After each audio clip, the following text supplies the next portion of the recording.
Tahukah Anda kalau Barcelona itu adalah koperasi? Bung Hatta mengatakan begini, ingin belajar demokrasi, belajar di koperasi. Karena di koperasi ada proses demokrasi. Apakah pembicaraan kita yang heroik ini itu telah ada tanda-tanda di kementerian yang teknis mengurus ini? Saya belum melihat.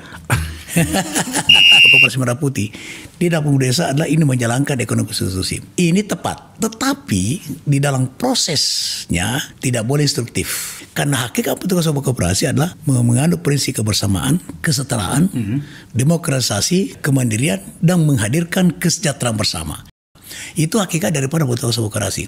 Nah, oleh karena itu maka yang paling penting di sini adalah ketika koperasi sudah terbentuk, maka tidak boleh instruktif dalam pelaksanaannya.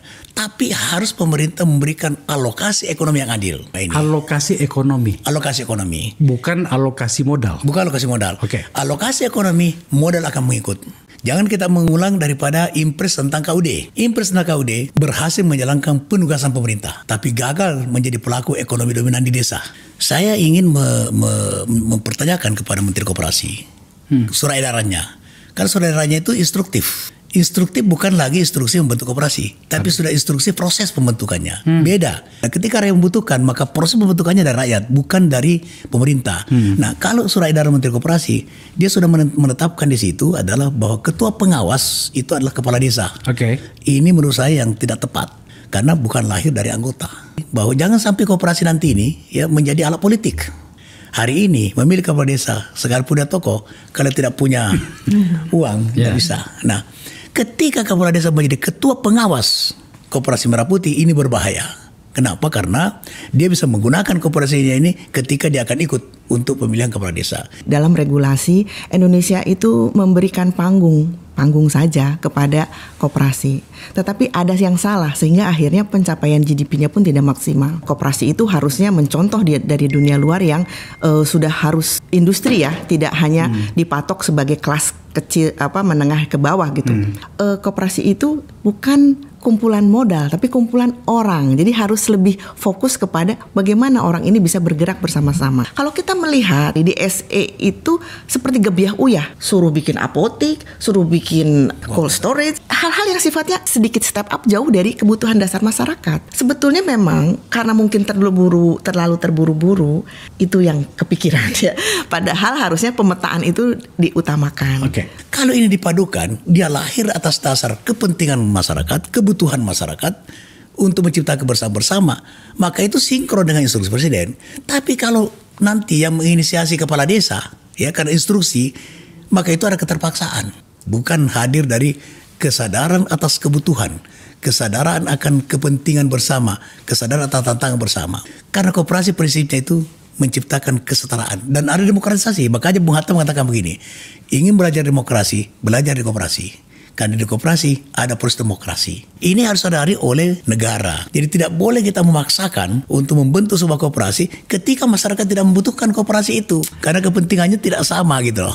Krisis kepercayaan masyarakat terhadap koperasi yang sudah dininabobokan selama 75 tahun dengan cara top down. Sementara kalau kita perbandingkan di Amerika aja 3 orang Amerika, 1 orang menjadi anggota koperasi.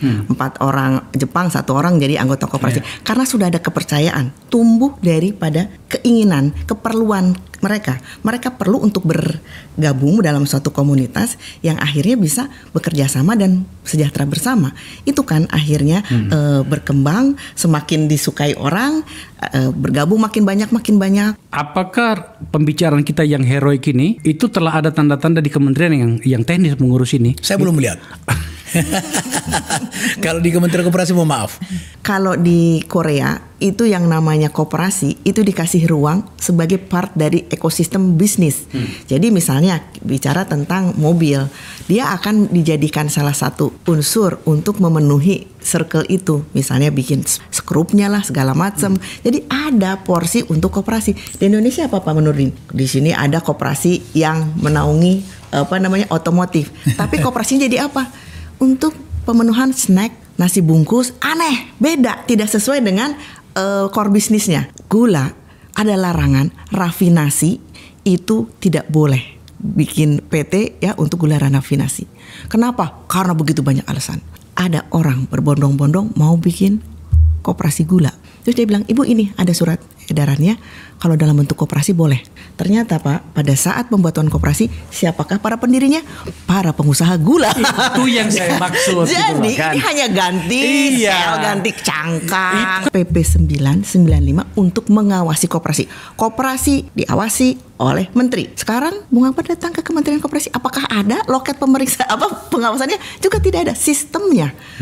Karena jangan sampai kita melihat ini sebagai suatu gerakan komunal yang akan nanti menciptakan militansi warga negara Indonesia untuk sejahtera bersama, tapi di satu sisi ini dilihat sebagai bancakan gitu. Nah, itu dia. Janganlah. Masyarakat Indonesia sudah lebih jauh tidak mengenal koperasi. Makanya literasi koperasi harus mulai dibunyikan lagi dari pendidikan dasar, menengah, dan tinggi, supaya akhirnya melihat orang melihat koperasi tidak menjadi bentuk asing gitu, tetapi sesuatu yang sifatnya ada pada diri kita. Tahukah Anda kalau Barcelona itu adalah koperasi? FC Barcelona is not owned by a single wealthy individual or a group of investors. Instead, it is owned by its members, known as socios. These members are essentially the fans who have a say in how the club is run. Currently, there are around 150,000 socios, with more than 110,000 of them having voting rights. To become a socio, you either need to have family connections to existing members or be willing to wait for 3 years before becoming a full member. This model is quite different from many other top-tier football clubs, which are often owned by billionaire individuals or investment groups.